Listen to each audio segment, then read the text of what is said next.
أهلا بيكم في قناة تجربة إيمي. النهاردة هنعمل كبدة المحلات، لكن في البيت وبطريقة البيت وبكل بساطة، بس الطعم روعة. أول حاجة هنجيب كيلو كبدة بلدي بقى متلجة مش مشكلة، هنحطها في حبة ملح وحبة خل وحبة ليمون، نغسلها كويس بيهم ونشطفها ونحطها على جنب. هنجهز لها بقى تتبيلة تحفة.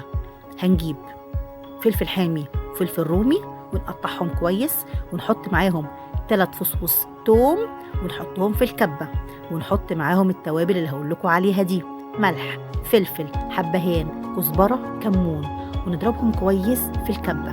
هناخد نصهم نحطه على الكبدة المغسولة اللي نضيفة زي الفل، ونسيبهم شوية يشربوا منها التوم مع الفلفل مع التوابل، ونخلي نص الخلطة كده هنستخدمها مع الكبدة قبل ما تنزل في النار. ادي الحبة اللي خليناهم من الفلفل مع فلفل تاني عملناه رومي مع بصل. هنجيب الحبة اللي احنا خليناهم من الكبة، نص الكمية اللي احنا خليناها، نحطها كده في الطاسة الحامية بالزيت أو بالسمنة زي ما تحبوا، ونشوحهم شوية. بعد ما يتشوحوا كويس جدا يبدأوا كده لونهم كده يبدأ يصفر حبة بسيطة، هننزل عليهم بالكبدة اللي احنا كنا غسلينها ومصفيينها وحاطين عليها نص الخلطة اللي احنا حاطينها في الطاسة دلوقتي. نص الخلطة معمولة بالكبدة كويس، وقعدت بيها ربع ساعة في التلاجة عشان تشرب منها، يبقى طعمها جميل وريحتها جميلة. شوحنا شوية بقى الفلفل مع الثوم، ونزلنا دلوقتي بيهم بالكبدة بتاعتنا على نفس الخلطة اللي احنا حاطين نصها في الكبدة. اوعوا تنسوا الحتة دي كويس قوي. هنشوحهم بقى كويس على النار تشويحة كده حلوة. طبعا ريحتهم روعة، منتهى الجمال، حاجة جميلة جدا، ولا كبدة المحلات ولا كبدة العربيات ولا حاجة، بصراحة لا توصف. ريحة التوم روعة. هنحضر بقى بصل مقطعينه شرايح، ونحضر فلفل رومي مع برضو واحدة فلفل حامي.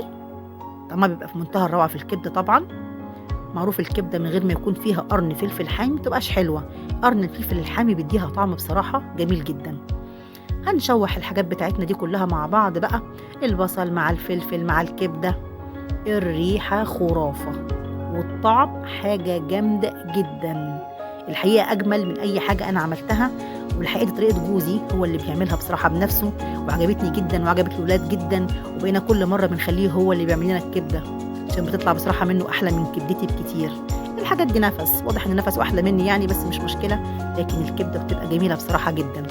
قلت أقول لكم على الطريقة بتاعته عشان تجربوها برضو، إن شاء الله تعجبكم بإذن الله. جربوا طريقتنا، شوفوا الطعم هيبقى مختلف ولا مش مختلف عن كبدة بره. اعتقد تبقى زيها واجمل، طبعا دي انضف في البيت، كبدة اجمل وانضف، مع حبة بطاطس بقى مع حبة طماطم حبة مكرونة. بس نصيحة، هي بالعيش تحفة. ادي الكبدة بعد ما خلصت وغرفناها، حبة طحينة مع حبة بطاطس محمرة مع حبة مكرونة سباكيتي، جنبها العيش، وبالهنا والشفا.